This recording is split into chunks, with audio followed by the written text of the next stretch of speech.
Selamat datang di ASMR. Rumor tentang dia tuh banyak banget di dunia teater. Udah ada ya, udah ada stok ya. Aku ridersnya Laura Basuki. Interupsi, dia udah banyak soalnya. Enggak usah gitu. Ya ini masalah. Jangan kayak gitu. Lucu.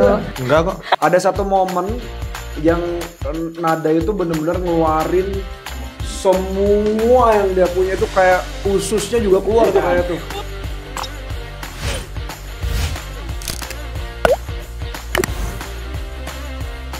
Hai Chillers, balik lagi ke Cinetalk. Hari ini aku Bila akan berbincang-bincang tentang film baru berjudul Sleep Call bareng cast-castnya.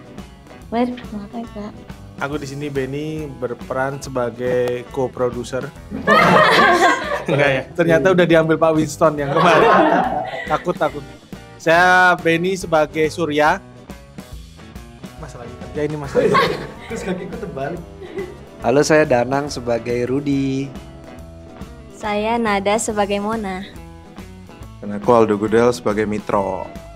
Oke, pertama-tama aku mau tanya sebenarnya Sleep Call ini filmnya tentang apa sih?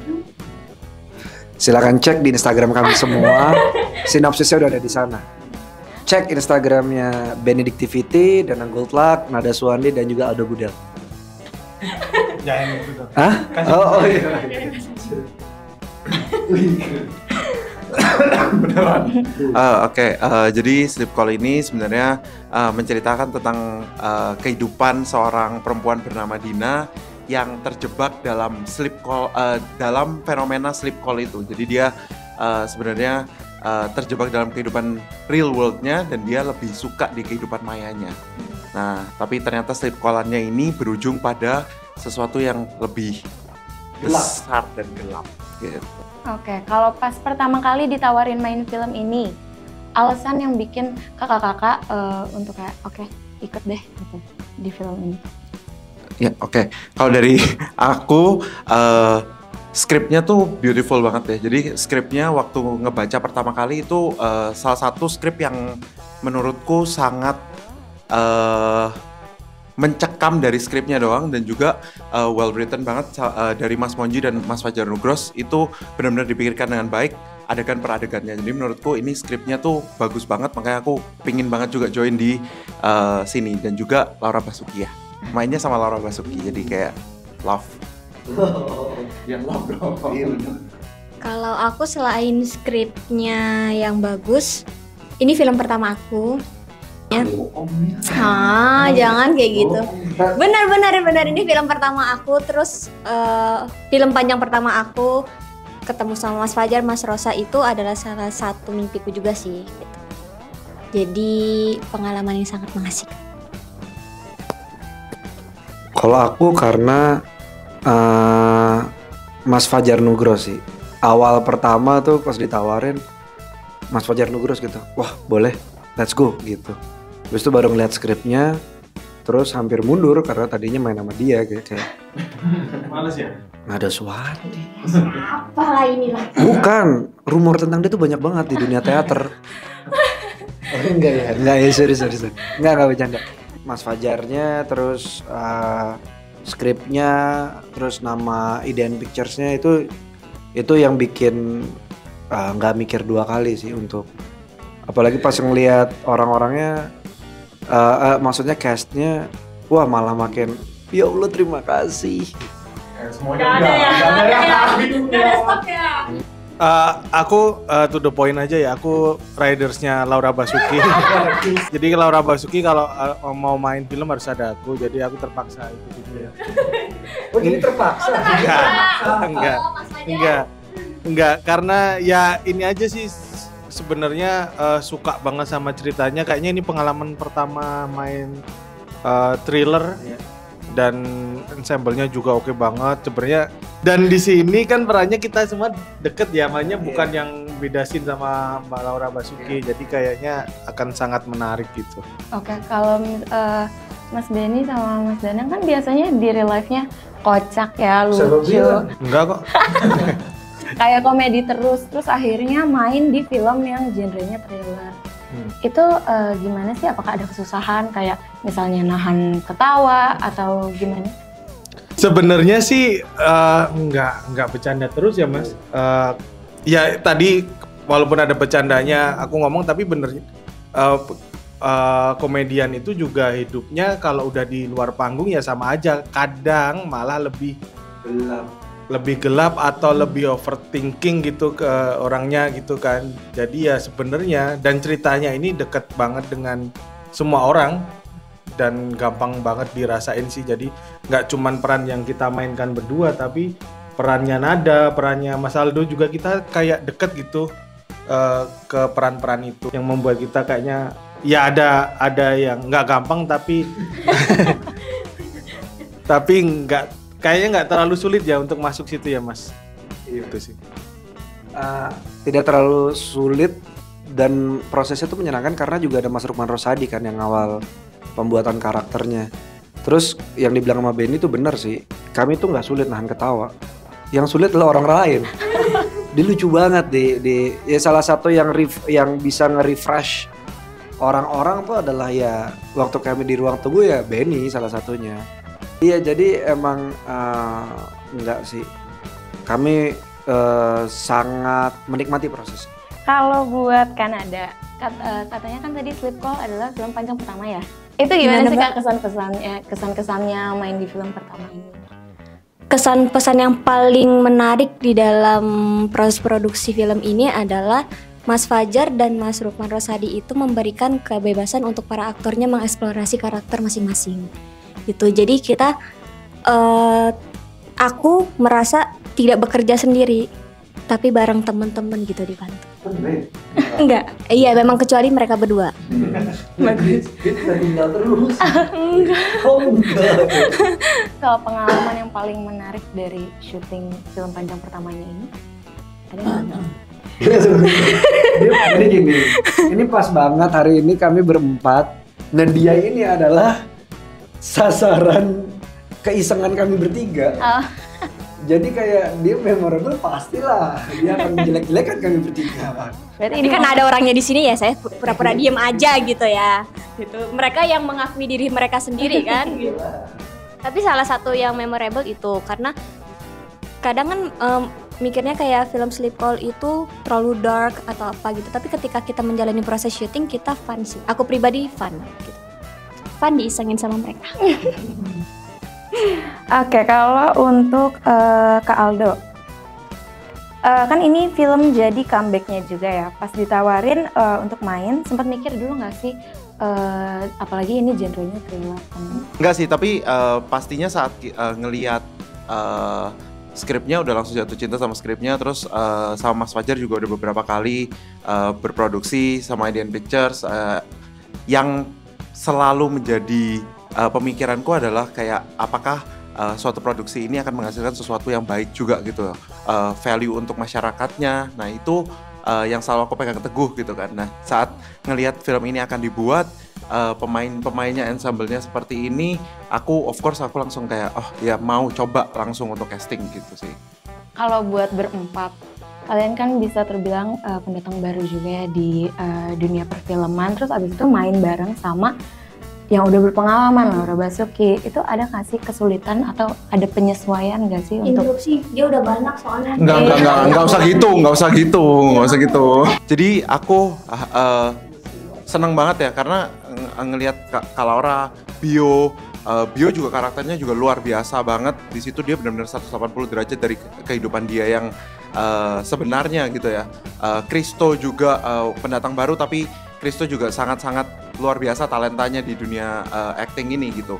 Nah saat bersama dengan mereka tuh very welcoming. Jadi yang aku suka dari semua ensemble cast di sini, kita semuanya tuh nggak ada yang kayak eksklusif, sok-sokan nggak mau ngomong kayak gua nih udah lebih besar, nggak ada yang kayak gitu. Bener-bener nggak ada yang kayak gitu. Bener-bener kita bareng-bareng bersama. Kalau lagi nunggu, kan kadang kita nunggu itu kan capek tidur gitu ya. Kita tuh jarang tidur karena kita ngobrol dengan satu sama lain, ngobrolin skrip, ngobrolin ini kayaknya kayak gini deh abis ini kayak. Tapi itu jadi fun gitu loh. Karena teman-teman yang lain tuh juga membantu Jadi aku berasa banget dibantu karena ngelihat Kak Laura kayak gitu, karena ngelihat Bio ngobrol sama mereka juga. Jadi aku merasa terbantu dengan actingku juga di film ini. Tentunya didampingin sama Mas Rosa juga yang juga main di film ini dan juga Mas Nugros gitu sih.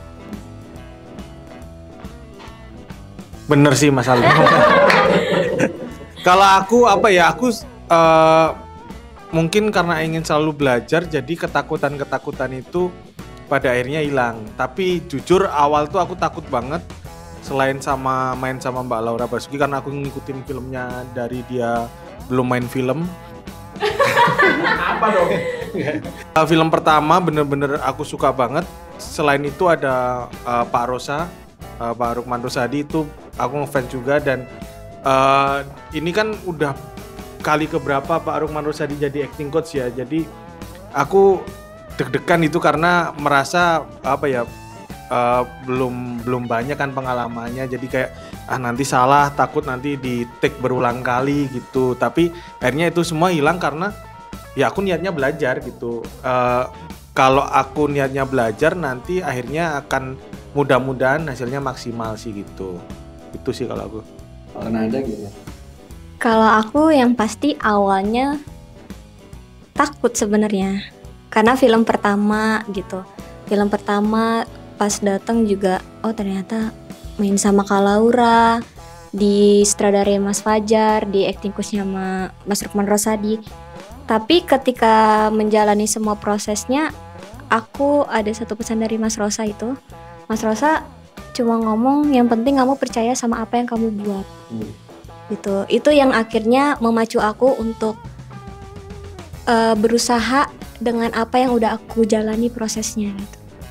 Itu sih. Kalau misalkan dibilang nervous segala macam, aku pertama ya, terus ketemu aktor-aktor seperti mereka, Kak Laura, Bio, Kristo, Kak Rachel gitu.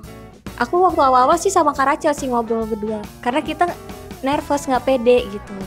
Tapi ketika menjalani proses dan dikasih pesan sama Mas Rosa seperti itu, kita mencoba menanamkan pada diri kita, ya udah apa yang kita buat kita percaya aja. Dan kebetulan disupport sama Mas Fajar selaku sutradara, mempercayai kami sebagai pemain untuk menciptakan karakter tersebut. Dan ketika di lokasi, ketika di set, Mas Fajar selalu mempercayai kita sih. Itu yang akhirnya setiap harinya, setiap proses syutingnya itu kita merasa membuat percaya diri pada diri kita gitu, menanamkan diri itu. Sedikit nambahin, kalau misalnya ada tawaran-tawaran gitu, ada satu celutukannya dia, itu ada satu adegan dia nggak di-cut, udah nyeletuk terus tuh. Itu tuh dikasih ruang gitu sama Mas Fajar. Ada, gue bakal bikin jelek film ini nggak ya, itu selalu ada tuh. Keberadaan gue tuh ada nggak ada gue tuh sama aja atau enggak, atau gimana ya gitu. Gue nggak mau jadi yang kayak gitu, dan gue nggak mau ngecewain orang-orang yang udah percaya gitu. Nah itu tuh selalu ada tuh sebelum masuk set tuh, udah pasti tuh. Cuma begitu udah masuk set ya udah nggak bisa kayak gitu lagi gitu kan. Nah apalagi di dalam set disupport sama teman-teman, dan ternyata kayak misalnya ada beberapa hal kayak tadi misalnya Benny nyeletuk atau gue ngelakuin kesalahan, ada yang ngelakuin kesalahan. Kalau Budel kan nggak, karena dia udah banyak main film. Kalau gue misalnya ngelakuin kesalahan, ya gue minta maaf, terus mereka kan it's okay, ayo kita mulai lagi. Itu supportive banget teman-teman dan semuanya, mau yang senior ataupun yang baru-baru, bener-bener kayak saling bantu sih. Saling bantu dan saling respect lah. Saling bantu dan saling respect. Bener sih, yang diomongin Mas Danang tadi bener. Jadi kita bikin kesalahan tuh orangnya tuh nggak marah gitu ya, it's okay, nggak apa-apa, kamu ayo ulang lagi, nggak apa-apa gitu. Ini mulus. Nggak, beneran. Bahkan sampai aku Mas Danang beberapa kayaknya bilang ke Pak Rosa juga, Pak ini kalau nanti ada salah kasih tahu ya gitu, apa gitu, kita udah siap gitu bikin salah gitu ya. Setiap kita habis itu juga kita selalu nanya Mas Rosa, gimana? Kurangnya gimana gitu, dan itu ternyata bagus banget. Sorry. Iya, dan ternyata apa Mas Rosa bilang, oke aman, tapi ada gini, ada notes, selalu ada notes yang bisa kita pakai buat selanjutnya gimana gitu. Auranya tuh kayak aura belajar sih menurutku. Itu kan di satu ruangan bukan kecil ya, di satu level lantai gitu ya. Iya. Kecil. Enggak. Di satu lantai itu dan kayak bikin kita itu ngerasa belajar nggak apa-apa kok gitu. Kayak mau nanya ke yang nanya ke yang lebih senior tuh kayak dikasih suasana yang enak gitu. Pak Rosa pun sering datang ke ini tenda pemain untuk ngobrol-ngobrol. Jadi auranya sendiri sudah diciptakan sedemikian rupa nyaman gitu sih menurutku. Oh, kalau misalnya di lokasi syuting, ada nggak sih kayak kejadian atau adegan-adegan yang memorable banget kayak selama di lokasi syuting? Ya semuanya. Iya. Yang paling berkesan banget selama syuting? Ada. Yang paling berkesan kalau adegan kita belum bisa ini ya. Cuma aku pribadi yang paling berkesan ketika kita udah sampai di lokasi gitu ya. Terus Mas Fajar bilang sama Maneh, yuk masuk set yuk gitu. Kita nggak tahu kita di situ mau ngapain. Jadi kita di briefnya di set. Itu yang Ada beberapa yang kayak gitu. ada beberapa scene dan menurut aku ya 90 lah ya. Tapi aku sebagai pemain merasa fun. Jadi aku tidak terkunci dengan apa yang ada di naskah segala macam gitu. Kita nawarin terus dan apa yang kita eksplorasi karakter itu bisa diwujudkan di set itu. Ada.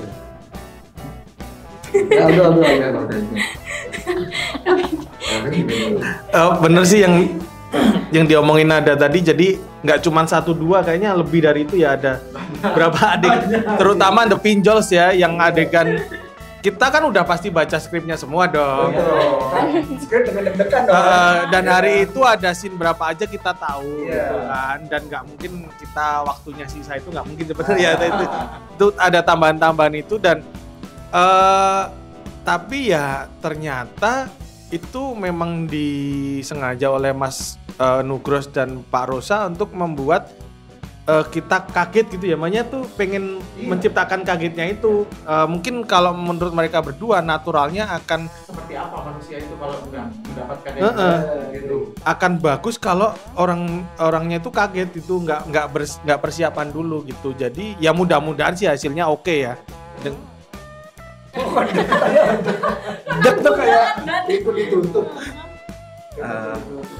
Kalau aku sih sama seperti mereka juga kebiasaan kaget, tapi karena udah kebiasaan kaget di sana awal-awal tuh kaget banget kan, kayak aduh ini gue harus ngapain nih, tapi lama-lama kayak ya udah kita harus mencoba untuk men-challenge diri kita masing-masing gimana caranya, kayak begitu dikasih ini oke, gue mau ngapain nih, gue akan ngapain sesuai dengan karakternya masing-masing gitu, karena kan kita di-expect saat kita masuk ke dalam set kita udah bukan Danang tapi dia udah jadi Rudy, gitu-gitu sih. Nah, cuman kalau aku yang paling berkesan adalah sampai sekarang aku kan punya brand kopi yang aku suka ya untuk diminum ya. Nah, bukan adegan kan apa yang berkesan waktu syuting. Ya, aku nggak sebut brandnya apa. Nah, tapi karena ulah Kristo dan ulah bapak yang sebelah sini, siapa nama lu? Benny. Jadinya sampai hari ini gue nggak minum itu karena gue inget-inget air selokan. Gitu aja intinya sih. Nggak disebutkan brandnya apa. Cuman gara-gara itu dipercandain gitu loh. Tapi sampai hari ini gue nggak minum itu brand yang gue suka banget dari dulu karena mereka berdua. Kristo Immanuel.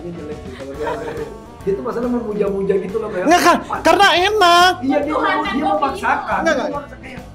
Enggak lagi bro. Pas gue dikasih tau kopi. Ya satu dari kita semua tuh dia doang yang suka. Iya, dan akhirnya Nada dan kami berdua itu kami bertiga akhirnya bersatu sebenarnya. Kan kami kan misah kan. Iya. Ya kan, akhirnya kami bersatu untuk melawan dia. Slip call. Tapi intinya yang mau aku sebutkan adalah slip call itu seru banget sampai hari ini tuh beneran proses syuting tersebut tuh benar-benar ada di hati kita masing-masing gitu loh. Jadi merek kopinya itu Nah, bener. Namanya Torabiko. Aduh, bukan. Padahal bukan sama sekali. Adegan adegan yang menarik banyak banget, apalagi surprise dari Mas Fajar dan juga Mas Fajar sih itu banyak yang menarik. Tapi kalau yang diingetanku sama karakternya Surya adalah kok bisa dia mengeluarkan sebuah diksi bertanya Laura Basuki agamanya apa? Itu semua orang kayak Kok kayaknya nggak masuk itu? iya nggak mungkin lah, karena nggak tahu masuk nggak sih? Nggak ada. Nah jadi nggak apa-apa diceritain ya. Jadi dia bisa ada satu adegan dia bertanya Laura Basuki agamanya apa? Ya Allah, ketawa semua kayak bahkan kalau orang sendiri kayak nggak ada pemari gitu. Terus dia dengan santainya gitu kayak melanjutkan terus akhirnya dia bilang, Pak kok nggak di-cut Pak? terus Ben gitu. Terus kejutan itu kalau nada yang aku inget banget adalah jadi ada satu enggak ada satu momen yang nada itu bener-bener ngeluarin semua yang dia punya itu kayak ususnya juga keluar tuh kayak tuh keluar gitu, dan itu tuh bener-bener kalau aku pribadi keluar tuh masih nggak enak rasanya gara-gara dia karena gede banget yang dia keluarin gitu dia dari tubuh yang sekecil ini dia ngasilin sesuatu yang gede gitu kayak wah pas sampai gue tuh keluar gue bilang kayak gue mau ke warteg cuma gara-gara gue tuh nggak enak di nggak nyaman perasaannya jadi gue mesti relaksasi jalan dulu gitu dia mengeluarkan itu. Nah terus yang lucu adalah beberapa kali Aldo sebagai Mitronya tuh bener-bener aduh ada satu adegan yang gue suka banget lagi tapi nggak boleh diceritain pasti masuk soalnya. Jadi ada iya yang nggak. Jadi ada satu adegan yang nggak bisa diceritain. Di situ intinya gue melihat Mitro sebagai manusia tuh sangat sangat umum dan itu ngebuat gue percaya gitu sama apa yang Mitro lakuin gitu. Danang dan Rudy saat itu tuh percaya Mitro tuh orang gitu.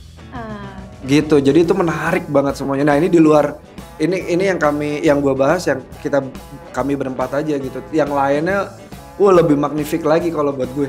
Oke, berarti proses syutingnya aja menarik banget ya. Tahu dari mana? Tadi kan kita menjelaskan. Ngomongin temanya kan menarik banget ya tentang sleep call. Nah, tapi kamu tahu ini tentang sayuran gak sih? Kok sayuran? Kan call. Gimana sih pendapat kalian tentang tema utama ini, dampak negatif dari ketergantungan terhadap teknologi dan hubungan virtual? Gimana sih kalian ngeliat ini? Yang disajin sama Mas Fajar Nugros itu beliau berusaha untuk serealistis mungkin menyampaikan apa yang terjadi di sekitar karena risetnya dalam banget. Ini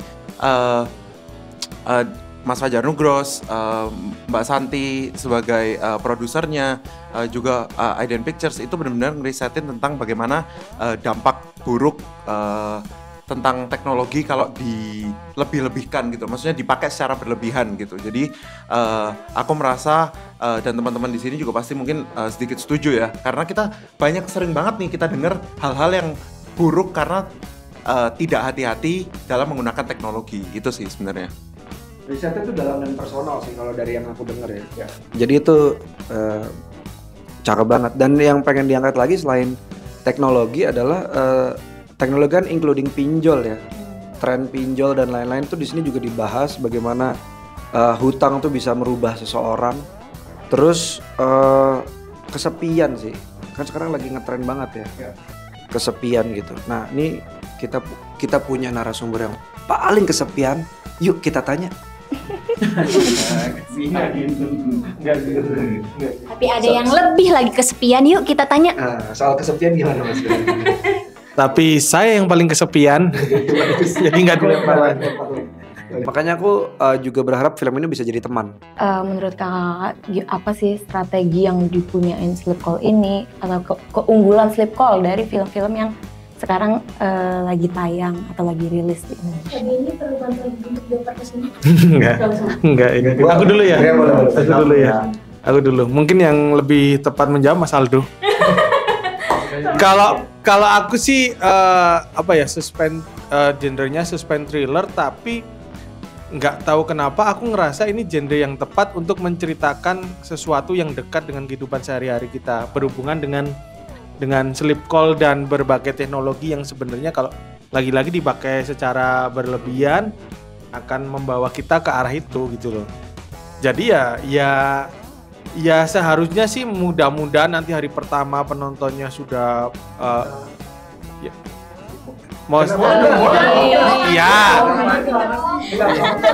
kenapa enggak sejuta ya bisa. jangan maksudnya penonton akan setelah menonton juga nggak berhenti di mereka akan menceritakan apa yang mereka tonton itu, dan saya rasa Sleep Call punya modal yang besar untuk itu tadi diceritakan ke orang-orang karena dekat, dan ini ya sesuatu yang mengerikan secara harafiah gitu. Kalau menurut saya, menurut aku justru karena sekarang lagi banyak horor terus tiba-tiba pop up satu genre yang beda, menurutku itu malah bagus sih. Kayak belang aja, kayak semuanya hitam tiba-tiba ada satu titik putih, kan atensinya ke titik putih gitu. Dan Sleep Call sebenarnya juga selain menawarkan yang berbeda juga sebenarnya menawarkan rasa takut dan sensasi horor yang sama gitu, karena sebenarnya hantu kan ada di pikiran kan, selain ada di sini. Dari judulnya itu kan kebanyakan Alah kecil tawar. Dari judulnya itu kan Sleep Call itu kebanyakan orang tuh berpikir tentang romance kan. Nah, aku pun awalnya juga pas casting aku mikir kayak romance, karena sleep call yang sering dilakukan oleh kebanyakan Gen Z biasanya untuk ngobrol segala macam. Tapi ketika dibaca, ternyata sleep call itu tidak selalu membahagiakan ya. Ada terornya, ada yang membuat kita jadi was-was gitu. Termasuk kayak kemarin aku kayak Kak Laura, Kak Jen yang udah punya anak tuh, mereka jadi punya worry gitu kepada anak-anaknya gitu. Jadi ini yang menurutku berbeda selain yang tadi Kak Beni, Kak Danang ceritakan, yang dimana relate-nya itu bukan dari sleep call-nya aja gitu, tapi ternyata di situ ada the pinjol, yang dimana untuk sekarang banyak sekali orang-orang yang menggunakan itu, termasuk di dekat dengan lingkungan dekat aku gitu. Jadi menurutku ini adalah salah satu film yang membuat kita tuh berpikir dan relate dengan yang ada di sekitar kita. Kalau film suspense thriller Sleep Call ini menurutku menampilkan sesuatu yang fresh gitu loh, bahwa yang perlu ditakutin itu bukan hanya setan, tapi juga manusia. Kadang manusia lebih jahat daripada setan. Nah, dan lebih nyata gitu loh, karena memang ini di kehidupan sehari-hari gitu, dan banyak twist yang akan mungkin kalian akan lihat dan kalian akan ini ada artinya nggak ya? Ini ada artinya nggak? Nah, something like that gitu yang akan disajikan dalam movie ini. Dan aku lumayan yakin teman-teman mungkin saat tadi Mbak siapa? Mbak Bila nonton nggak gitu gara-gara kalian tadi rame aja waktu Mbak Bila memperkenalkan. Mbak Bila nonton sama misalnya Benny nonton gitu, mungkin interpretasi dan konklusi dari film tersebut mungkin akan berbeda gitu. Dan ini kita menciptakan dunia yang serealitas mungkin dengan fakta-fakta yang memang terjadi di Indonesia. Jadi hopefully ini bisa sedekat mungkin dan se-relatable mungkin dengan kalian. Itu sih. Dan Mas Fajar sebagai yang menggiring cerita ini tuh Luar biasa sih. Penggiringannya tuh asik. Ya. Nanti lihat sendiri deh kemana digiring. Nggak usah. Kita bahas sendiri. Seru banget, ngobrol-ngobrolnya juga seru banget. Jadi makin penasaran sama filmnya. Buat penutup, Boleh Kak Benny buat promosi filmnya. Nakal caiki. Untuk teman-teman yang ada di seluruh Indonesia kalau bisa. Seluruh dunia dong. Seluruh dunia. Untuk teman-teman semua yang di seluruh Indonesia, tanggal 7 September 2023 di bioskop kesayangan Anda, jangan lupa saksikan film Sleep Call. di bioskop kesayangan Anda. Jangan lupa bawa teman, bawa keluarga, bawa Geng pinjol geng pinjol. Bawa geng kerja kalian dong. Geng kerja kalian. Pokoknya semua tetangga, RT, RW semua harus dibawa tanggal 7 September 2003 di bioskop. Dan nonton hari pertama langsung biar menghindari spoiler-spoiler. Ya, betul. Iya Bener lu. Nah, baru kali ini Ini buat orang yang nggak suka spoiler, di spoilerin ini agak bete sih. Iya. Oke deh. Thank you. Thank you.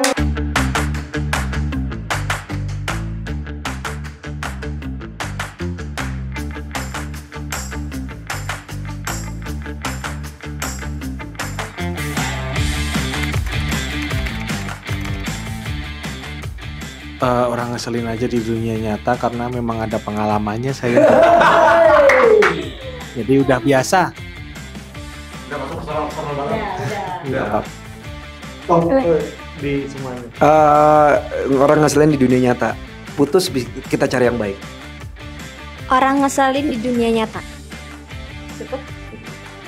Sama orang ngeselin di dunia nyata.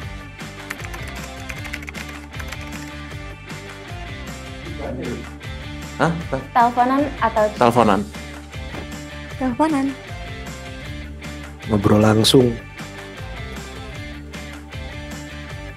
Teleponan. Night owl. Morning person. Night owl. Night owl juga. Mas Danang bilang morning person kan nggak bisa bilang owl. Awu. Iya nggak bisa.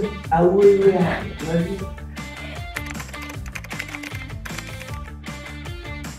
Protagonis. Antagonis juga mau sih. BM ya Anda. Dua-duanya sih. Kadang untuk jadi aktor nggak boleh milih kan. Antagonis. Antagonis kayaknya bisa ngelepasin emosi ya kayaknya. Antagonis.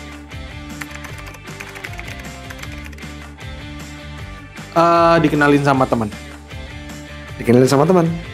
Dikenalin sama teman. Dikenalin sama teman. Halo Chillers, jangan lupa nonton Sleep Call tanggal 7 September 2023 di bioskop. Nonton dari pertama ya. Nah, Ya. benar. Dan jangan lupa baca reviewnya di Cineverse.